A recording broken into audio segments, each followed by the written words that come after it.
Simba imeweza kusafiri na jumla ya wachezaji 22 na waliobaki nyumbani ni Aish Manula, Che Malone, Omar Omari, Valentin Mashaka, Edin Balua na Mzamiru Yasini. Kwa upande wa magolkipa ambao wamesafiri ni Musa Kamara, Ali Salim na Hussein Abel.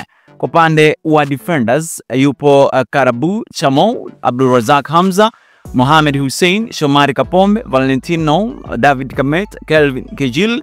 Lakini kwa upande wa midfielders yupo Yusuf Kagoma, Fabrice Luambangoma, Eli Mpanzu, Deborah Fernandez, Ladak Chesambi, Kibu Dennis, Awes, Jean-Charles Saho, Agustin Okajef na Joshua Mutala. Kwa upande wa striker yupo Leonel Lateba na Steven Mukwala. Kwa upande wa kocha tunafahamu ni David Mafad Davis. Hicho ndo kikosi cha Simba Sport Club ambacho kimeweza kuondoka alfajiri ya leo nchini kuelekea kule nchini Misri ambapo watacheza mchezo wao wa duru ya kwanza ya mashindano dhidi ya Al Masry. Kumbuka ni kombe la shirikisho barani Afrika. Mchezo huo utachezwa rasmi tarehe 2 ya mwezi wa 4 mwaka 2025.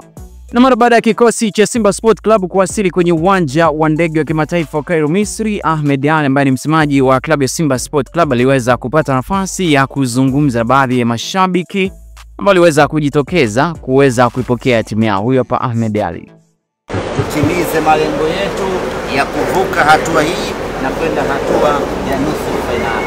Na uzuri ni kwamba tukifanikiwa kumngoa Al Masry tutarudi tena hapa kuja kuhangaika na Zamalek. Juhudi zetu za kumsaidia Simba kuvuka kwenye mechi hii ndio juhudi ya Simba kurudi tena hapa kwenye mechi ya hatua ya nusu finali. Na mnafahamu ya kwamba tumebaki peke yetu hivi sasa.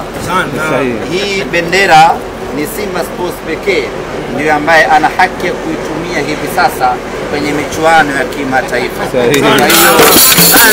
Tuna kila sababu ya kujivunia, tuna kila sababu ya kutamba, na kwa mapenzi yake Mwenyezi Mungu bendera hii itasimama hapa katika nchi ya Misri na heshima ya Simba itaandikwa hapa katika nchi ya Misri. Kwingineko, mara baada ya hapo jana kumsikia rais wa Yanga Engineer Hersi Said akizungumza kile ambacho kimejiri ndani kwenye majadiliano yaliyokuwa yakiendelea baina ya wao na waziri wa habari, utamaduni, sanaa na michezo Profesa Kabud, na kuwataka wananchi na mashabiki wa Young Africans kuwa wapole kwani wao kama uongozi wanaweza kusimamia haki.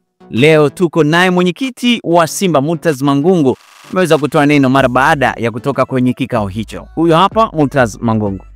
Kuna hatma gani nyingine? Hamna hatma. Hatma mpira utachezwa tu siku nyingine kama itakavyopangwa. Wao wanashikilia kanuni, lakini kanuni hiyo inaipa mamlaka bodi ya ligi kubadilisha mchezo muda wote pale ambapo wanaona inafaa. Sasa uwezo ukachukua sifa ya tembo ukachagua kwa kulitaja sikio au mguu peke yake. Ukitaja tembo inabidi umchukue wote. Kwa hiyo kanuni hizo kuna vipengele zaidi ya 54. Mara baada ya hapo jana klabu ya Simba Sport Club kuibuka na ushindi wa goli 2-1 katika mchezo wa CRDB Federation Cup dhidi ya Bigman FC. Wachezaji wa Bigman wameweza kutoa neno kuhusu Simba mara baada ya mchezo huo kutamatika. Mmoja kati ya wachezaji anasema kwamba tumeweza kucheza na timu kubwa, na hata hivyo kupata hilo goli moja kwa timu kubwa kama Simba ni moja kati ya kipimo kwetu kama timu ambayo tuko kwenye mashindano haya. Tumecheza na timu kubwa. Tumeona ukubwa wao. Manake sio nikwambie vipi, manake ni mchezo lakini tumeimilio sana. Ni timu kubwa kweli Simba. Tunaweza kukubali kama ni timu kubwa, lakini tumeingia kwa kuheshimu. Tunaweza kushukuru Mungu tumepata matokeo 2-1, manake kupata matokeo na timu kubwa kama Simba 2-1 sio rahisi kwa mashindano haya. Kwa hiyo sisi tunaweza kumshukuru Mwenyezi Mungu kwa matokeo haya na tutaendelea kupambana mechi zao za ligi. Mwenyezi Mungu atufanyie pesa inshallah. Mchezo huu ni mchezo ambao utatujenga zaidi katika mchezo ijayo.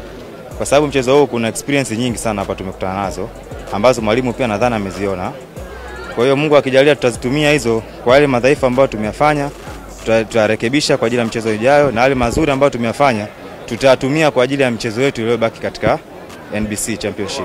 Tukisafiri mpaka pale nchini Kenya, rais wa shirikisho la soka nchini Kenya Hussein Mohamed ameweza kuita mashabiki wa soka nchini humo kulijaza dimba la Nyayo kupata burudani ya mashemeji kati ya Gor Mahia dhidi ya AFC Leopard.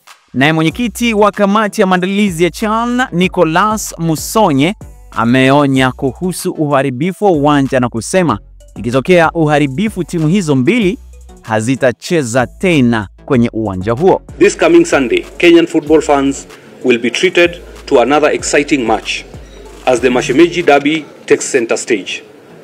We encourage fans to turn out in large numbers and to enjoy the game in a festive mood, just as we witnessed on Sunday. League matches should offer a great match day experience. It's a day of family and friends to come and enjoy football. And we call on fans to support their teams passionately while maintaining peace and respect for one another. If there is a match here, I don't want to mention the match. If there is a match here and a seat is destroyed, those two teams